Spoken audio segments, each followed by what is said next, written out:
Hello D students, good evening. आज हम सभी लोग बोर्ड एग्जाम की एक महत्वपूर्ण टॉपिक पर डिस्कस करने जा रहे हैं। इसके पहले हम लोगों ने 4 लेक्चर पढ़ लिया था। लेक्चर 4 तक हम लोगों ने डिस्कस कर लिया था कि मेंडल का नियम क्या है, और मेंडल के नियम में हमने दोनों संकरण यानी dihybrid cross, monohybrid cross और मेंडल के 3 नियमों के बारे में आपको समझा दिया था। आज का हमारा जो लेक्चर है इस यूनिट का यानी लेक्चर 5 है, और हम लोग जो यूनिट डिस्कस कर रहे हैं वो हमारी यूनिट क्लास 12 की जेनेटिक्स है, यानी हम आनुवंशिकी के यूनिट के बारे में डिस्कस कर रहे हैं। आज हम एक बोर्ड एग्जाम की अति महत्वपूर्ण टॉपिक को डिस्कस करने जा रहे हैं, जिनसे कई साल बोर्ड एग्जाम क्वेश्चन पूछ चुके हैं और कॉम्पिटिटिव एग्जाम में भी इनके क्वेश्चन पूछे जाते हैं। आज जो हमारी मेन टॉपिक है उसे हम नव मेंडलवाद या फिर मेंडल के नियमों से विचलन कहते हैं। मैं आपको एक बात यहाँ समझाना चाहूँगा कि जब मैंने हिस्ट्री में आपको समझा रखा है कि जब मेंडल ने 1864 में अपने लॉ को प्रतिपादित किया, तो उसके बाद लगभग 19 तक यानी 19वीं सदी तक किसी का ध्यान मेंडल के नियमों तक नहीं गया। फिर इसके बाद में 1902, 1903 में, 1902, 1903 में Hugo de Vries, Carl Correns और शेरमार्क जैसे साइंटिस्टों ने पुनः कुछ रीडिस्कवरियां की जो मेंडल के नियमों के ऊपर पूर्णतया लागू नहीं होती थी, और इन नियमों को इन्होंने अपना नाम ना देकर नव मेंडलवाद कहा या फिर उसे मेंडल के नियमों से विचलन कहा गया। यानी कार्ल कोरेंस ने, शेरमार्क ने और डी ब्रिज ने कुछ डिस्कवरियां की जो प्लांट और एनिमल के कैरेक्टर पर कंप्लीट लागू नहीं होता है। इन थ्योरी को न्यू मेंडलिज्म यानी नव मेंडलवाद या फिर मेंडल के नियमों से विचलन कहा गया। ध्यान रखिएगा, हम इस मेन टॉपिक के अंतर्गत 3 सब टॉपिक को डिस्कस करेंगे। एक तो आज मैं पहली टॉपिक पढ़ाने जा रहा हूं, अपूर्ण प्रभाविता यानी इनकम्प्लीट डोमिनेंस क्या है। हम इसके बाद पढ़ेंगे सह प्रभाविता यानी कोडोमिनेंस क्या है, और लास्ट में हम पढ़ेंगे बहुविकल्पता यानी मल्टीपल एलरिज्म क्या होता है। तो आज की मेरी जो टॉपिक है, ये मेन टॉपिक है अपूर्ण प्रभाविता। This is known as the incomplete dominance. अपूर्ण प्रभाविता का रेशियो मैं पहले से बता देता हूं, तो इसका अनुपात भी पूछा जा चुका है 1 नंबर में। इसका जो अनुपात होता है, चाहे हम इसे जीनोटिपिक मान लें चाहे फिनोटिपिक, वैसे जीनोटिपिक रेशियो है जो 1:2:1 है। फर्स्ट ऑफ ऑल हम बात करेंगे कि अपूर्ण प्रभाविता की खोज किसने की। तो एक वैज्ञानिक है जिनको हम कार्ल कोरेंस कहते हैं।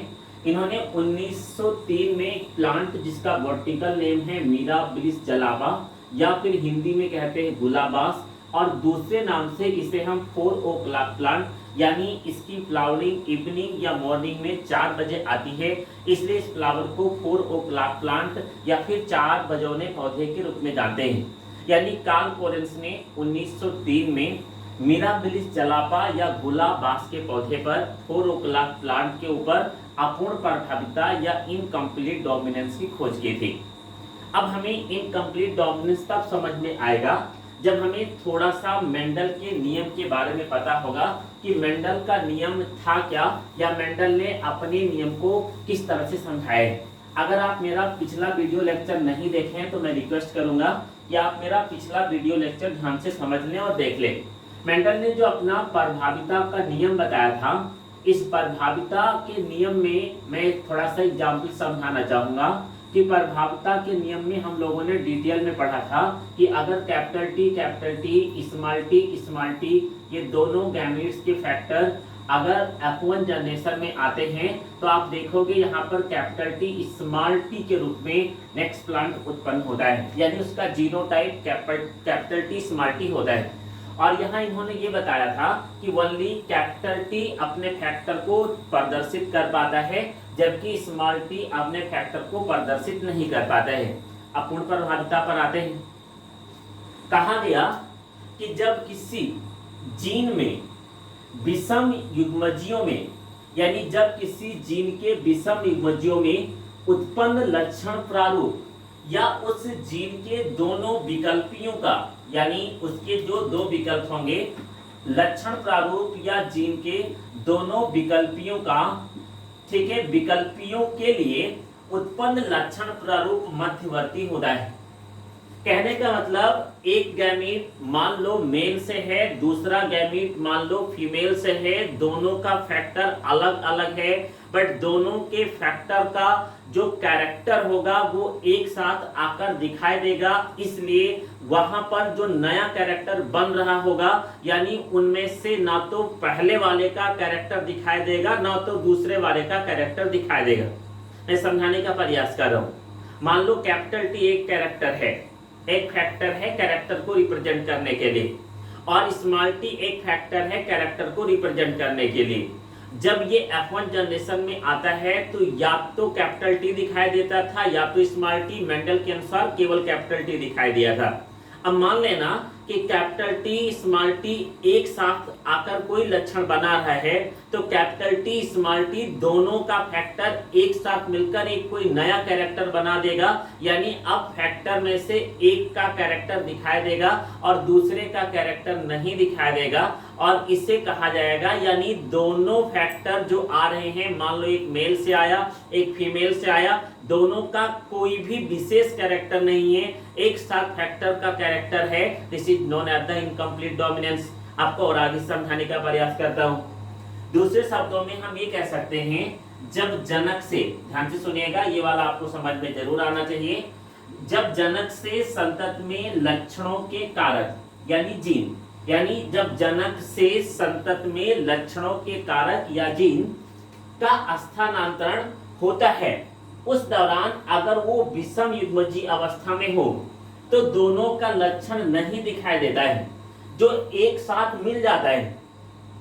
फॉर एग्जांपल, एक मेल से कोई कैरेक्टर आया फैक्टर के द्वारा, एक फीमेल से कोई कैरेक्टर आया फैक्टर के द्वारा, मान लो, और फिर वो दोनों कैरेक्टर फैक्टर के कारण आपस में मिश्रित हो गया, तो अब जो नया कैरेक्टर बना ना वो पहले मेल वाले का रह गया ना फीमेल वाले का रह गया। This is known as the incomplete dominance. इसी को हम अपूर्ण प्रभाविता कहते हैं। अब आप इस बात को उदाहरण से समझने का प्रयास करेंगे। मिराबिलिस जलापा में कार्ल कोरेंस ने 2 कलर के फ्लावर देखे।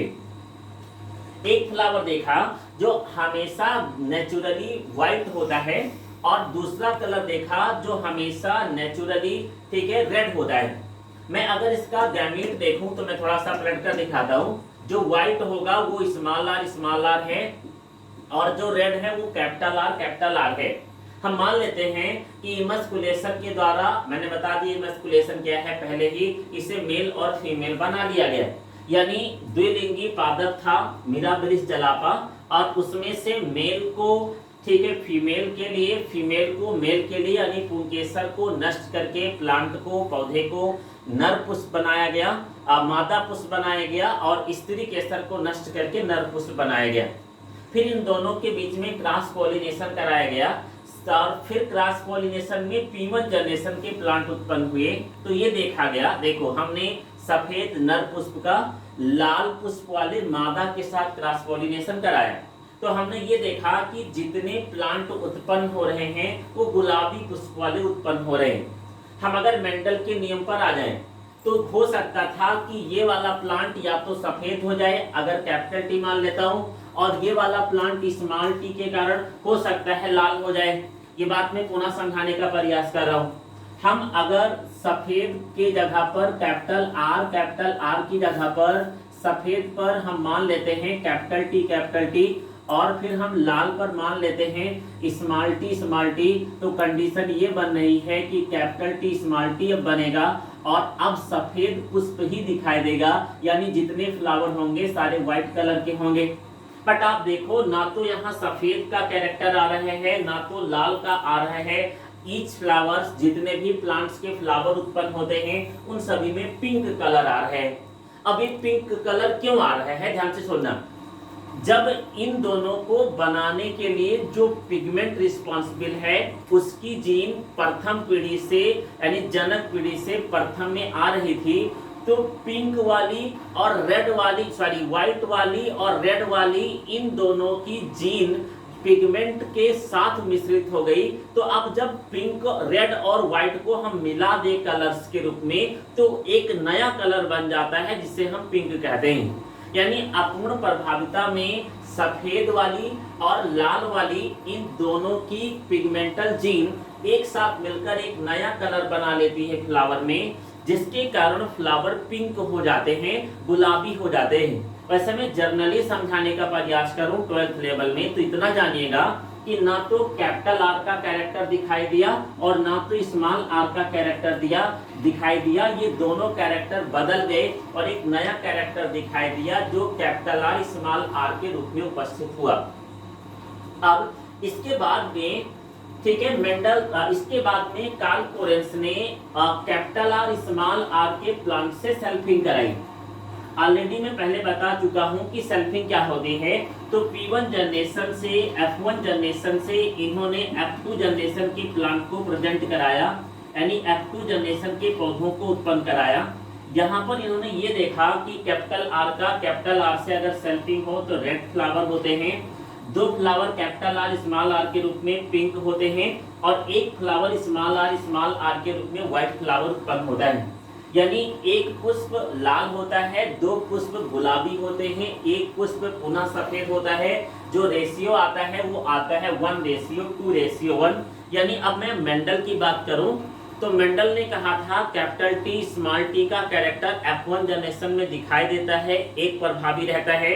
और फिर उन्होंने कहा एक कैपिटल टी आता है, दो कैपिटल टी स्मॉल टी आते हैं और एक प्लांट स्मॉल टी आता है। यानी मेंडल का भी रेशियो 1:2 आया था। इसी प्रकार अपूर्ण प्रभाविता का रेशियो भी 1:2 आता है। अब आपको अपूर्ण प्रभाविता अच्छे से समझ में आ गया होगा, पूरा निष्कर्ष में समझाने का प्रयास करता हूँ। कार्ल कोरेंस ने मिराबिलिस जलापा प्लांट में कुछ विशेष फैक्टर देखे जो एक विशेष कैरेक्टर को रिप्रेजेंट कर रहा था। ये फैक्टर मेंडल के प्रभाविता के नियम को फॉलो नहीं कर रहा था। इसलिए नहीं कर रहा था क्योंकि मेंडल ने एक बात कही थी कि विषम युग्मजी कारक के कारण किसी एक कारक का ही लक्षण दिखाई देता है और दूसरे का लक्षण नहीं दिखाई देता है, और जिसका दिखाई देता है वह प्रभावी कारक होता है।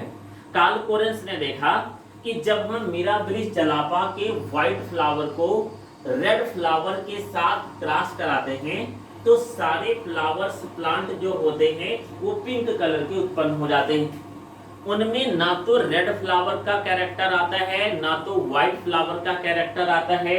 Each plant is pink in colour. But उसके बाद उन्होंने ये देखा कि अगर हम रेड और व्हाइट के बाद P1 जनरेशन से F1 जनरेशन में जाते हैं तो सारे प्लांट्स तो गुलाबी होते हैं, लेकिन F1 से पुनः F2 जाने पर हमें एक लाल मिलता है, दो गुलाबी मिलते हैं और एक फ्लावर पुनः सफेद मिलता है। यानी फिर अनुपात मेंडल के उस अनुपात के बराबर आ जाता है जो 1:2:1 होता है। अब यहाँ पर कार्ल कोरेंस ने अपूर्ण प्रभाविता की थ्योरी में क्या बताया, जब जनक से संतत में, मैं दोहरा रहा हूं, जब जनक से संतत में लक्षणों का कारक या जीन स्थानांतरित होता है तो विषम युग्मजीय अवस्था में दोनों का लक्षण नहीं दिखाई देता, जो एक साथ मिलकर एक नया लक्षण बना लेता है। व्हाइट और रेड मिलकर पिंक बना लेता है, ना व्हाइट दिखाई देता है और ना रेड दिखाई देता है। यही अपूर्ण प्रभाविता है। या मैं दूसरे शब्दों में कहूं, जब किसी जीन में विषम युग्मजीयों में उत्पन्न लक्षण प्रारूप उस जीन के दोनों विकल्पियों के लिए उत्पन्न लक्षण प्रारूप से मध्यवर्ती हो जाता है।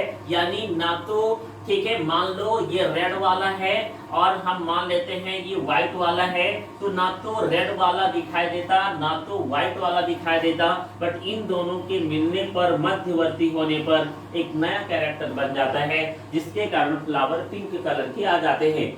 आगे जाने के बाद फिर इनके पिगमेंट को बनाने वाली जीन पृथक होती है, तो फिर रेड अलग हो जाता, व्हाइट अलग हो जाता और फिर कुछ केस में पिंक भी दिखाई देता है। This is known as the incomplete dominance. आपको अच्छे से समझ में आ गया होगा, ठीक है। यानी ये आपका नव मेंडलवाद का पहला लेक्चर या टॉपिक है जो मैं लेक्चर, ठीक है, 5 में आपको समझा रहा हूँ। इसके बाद में हम सभी लोग नव मेंडलवाद का दूसरा थ्योरी पढ़ेंगे जिसे हम सप्रभाविता कहते हैं।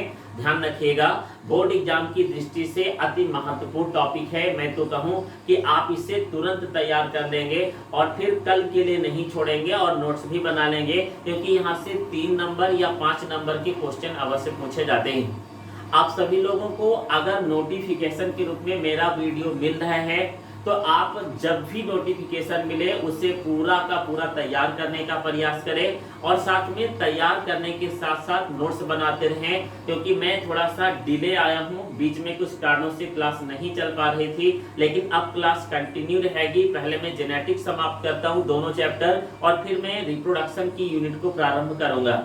आप सभी को अगर वीडियो समझ में आता है तो बस केवल एक काम करना है, लाइक अवश्य करें, सब्सक्राइब कर लिए अगर चैनल को सब्सक्राइब नहीं किए हुए हैं, और कमेंट बॉक्स में जाकर अच्छा वीडियो समझ में आ रहे हैं नहीं आ रहे, क्या प्रॉब्लम है, ये बात जरूर शेयर करें, जिससे हमें और एनर्जी मिले और जिससे मैं आपको आसानी से समझा पाऊँ। धन्यवाद। नेक्स्ट लेक्चर में आगे मुलाकात होगी।